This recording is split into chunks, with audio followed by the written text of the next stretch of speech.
Mesdames, Messieurs, rien de tel que le contact humain, la sincérité d'une poignée de main, mais malheureusement pour cette nouvelle année, c'est par l'intermédiaire de cette vidéo que j'ai choisi de vous présenter mes vœux. Vœux de se retrouver, vœux de partager et vœux d'échanger. Comme pour chacun d'entre nous, depuis 2 ans maintenant, notre action communautaire est en partie guidée par la crise sanitaire, preuve en est encore aujourd'hui. La CAPSO a su répondre présente grâce à l'adaptabilité de ses services publics pour garantir la continuité de l'accueil des usagers, a su être présente aux côtés de ces entreprises au travers des aides déployées en faveur du développement économique et la sauvegarde de l'emploi et des dispositifs chèques Applicado pour le soutien au commerce de proximité. En parallèle, depuis mon élection en juillet 2020, avec mes vice-présidents territoriaux, Bertrand Petit, Jean-Claude Dissot, Alain Miquignon et Jean-Paul Lefay, et l'ensemble des collègues élus, nous avons voulu poser les bases claires pour ce nouveau mandat et définir ensemble les grandes orientations stratégiques de notre agglomération pour les prochaines années. Nous avons co-construit la feuille de route de notre agglomération avec les habitants et les acteurs du territoire pour qu'elle soit toujours plus attractive et soit compétitive dans le maillage territorial. Notre projet s'articule autour de 5 valeurs fondatrices, des valeurs qui guideront notre action pour les prochaines années.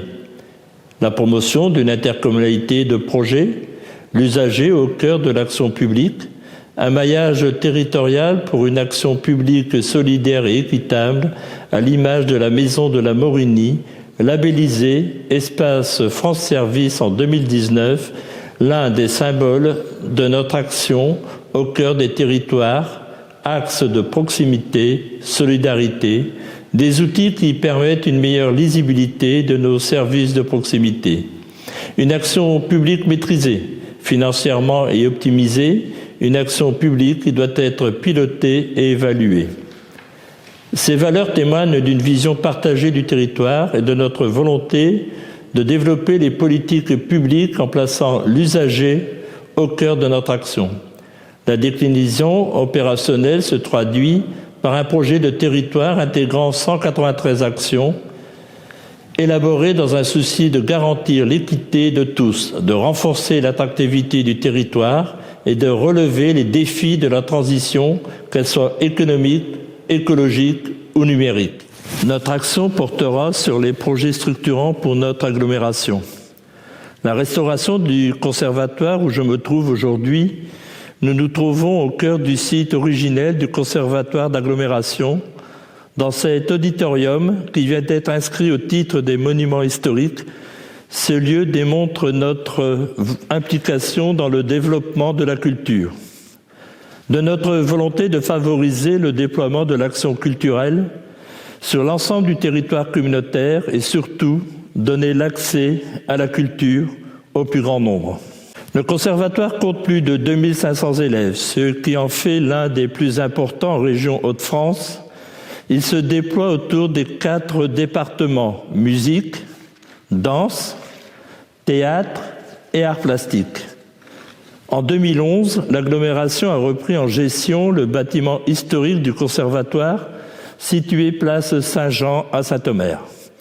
La prochaine étape sera de restaurer ce bâtiment, ses salles de cours, son auditorium, pour le rendre de nouveau accessible aux élèves et aux enseignants.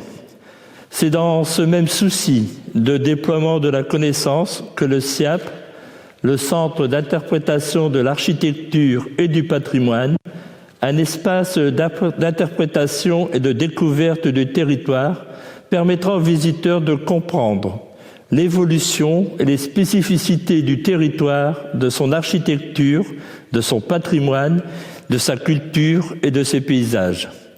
La réhabilitation de l'immeuble Kettelard pour y implanter la maison de l'habitat durable. Depuis 2017, la CAPSO mène un vaste projet de réhabilitation de l'immeuble Kettelard, place Victor Hugo, sur le volet habitat. Vous pourrez retrouver le guichet unique d'information sur l'habitat et d'autres espaces scénographiés, d'information et de conseils sur l'énergie et le patrimoine. Sur le volet tourisme, vous pourrez découvrir une boutique éphémère et des espaces pour faciliter l'accueil de groupes de touristes. La transformation d'Enerlia en un tiers-lieu et un espace France Service. Enerlia sera un espace pour les habitants du pôle territorial de Fauquembergues et au-delà, pour qu'ils y trouvent des services publics, des moyens de se rencontrer, d'échanger, de se rendre service, d'apprendre et de partager un lieu, atouts et ressources de la CAPSO qui participera au maillage territorial avec les espaces France Service. Dans ce tiers-lieu unique, le numérique, la transition écologique et la culture sont au cœur de ce projet novateur. Les travaux viennent de démarrer et la création d'un port fluvial à Aire-sur-la-Lys, le tourisme fluvial est en pleine expansion au niveau français.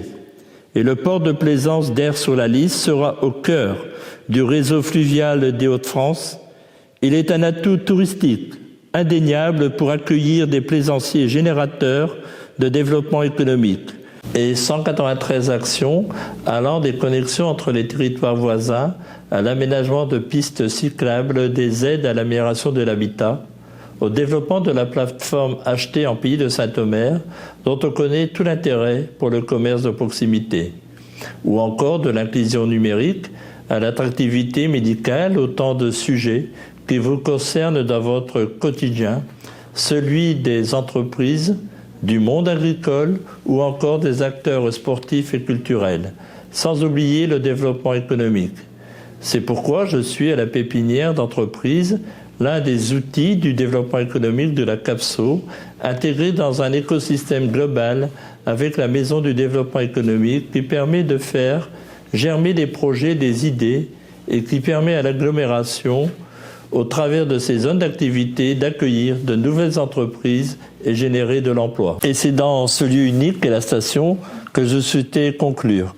Lieu de partage, d'innovation, lieu d'avenir pour toutes les générations, ouvert aux entreprises, aux établissements scolaires et à toute la population de manière générale. La station SM, également à Thérouanne, Fauquembergues, Éperlec, Aire-sur-la-Lys, pour sensibiliser un large public au numérique, notamment, et apporter aux professionnels des outils de prototypage. En mon nom et celui de mes 93 collègues élus de la CAPSO, je vous présente mes meilleurs vœux pour cette nouvelle année. Je formule le vœu que nous puissions nous retrouver rapidement. En attendant ce moment, protégez-vous et protégez votre famille. Je vous invite tout de suite à découvrir en images une synthèse de ce projet de territoire.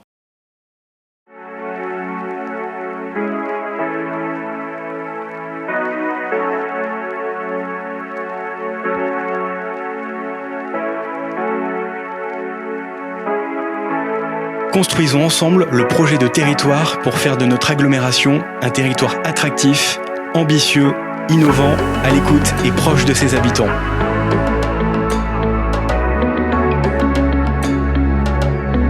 En chiffres, c'est 300 élus présents aux ateliers, 20 citoyens présents à chacun des ateliers et 193 actions retenues dans le projet de territoire.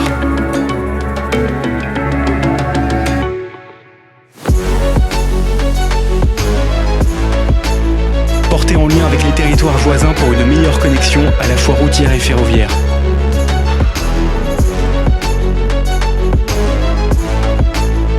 En lien étroit avec les communes, construire un schéma directeur des itinéraires cyclables et engager un programme de travaux.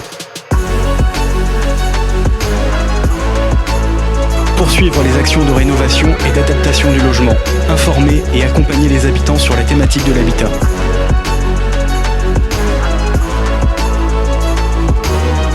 Maintenir une offre foncière à vocation économique attractive en veillant à une répartition territoriale permettant la création de nouveaux emplois. Maintenir et développer la place de marché achetée en pays de Saint-Omer ainsi que les chèques Happy Cadeaux et de manière plus générale accompagner la digitalisation des commerçants.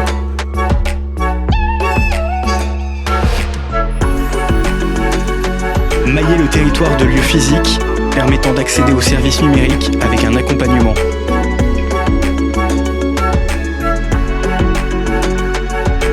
Développer une offre basée sur plusieurs fondements. Tourisme de bien-être, tourisme industriel et culturel et tourisme de nature.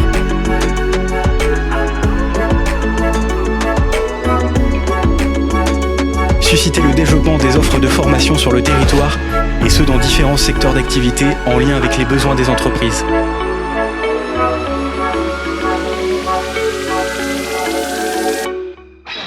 Renforcer les dispositifs d'action culturelle dans les communes rurales.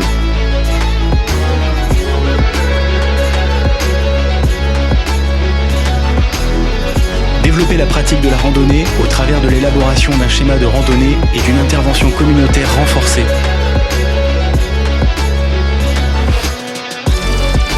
Informer et accompagner les parents et les assistants maternels en veillant à maintenir une présence répartie sur le territoire.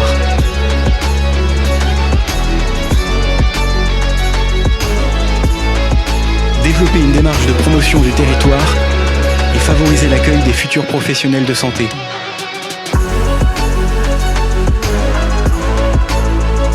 Faire évoluer la taxe d'enlèvement des ordures ménagères vers une tarification plus équitable et plus incitative.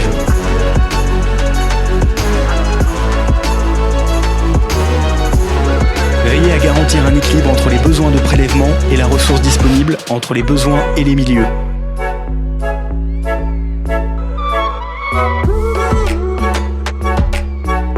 Déployer un programme territorial alimentaire visant à identifier des opportunités d'action en mobilisant localement producteurs et artisans, circuits courts, bio.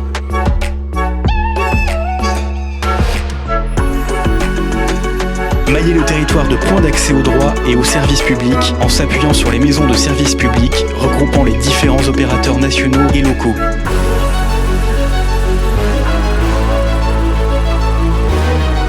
Ce sont au total 193 actions qui feront de notre agglomération un territoire attractif, ambitieux, innovant, à l'écoute et proche de ses habitants.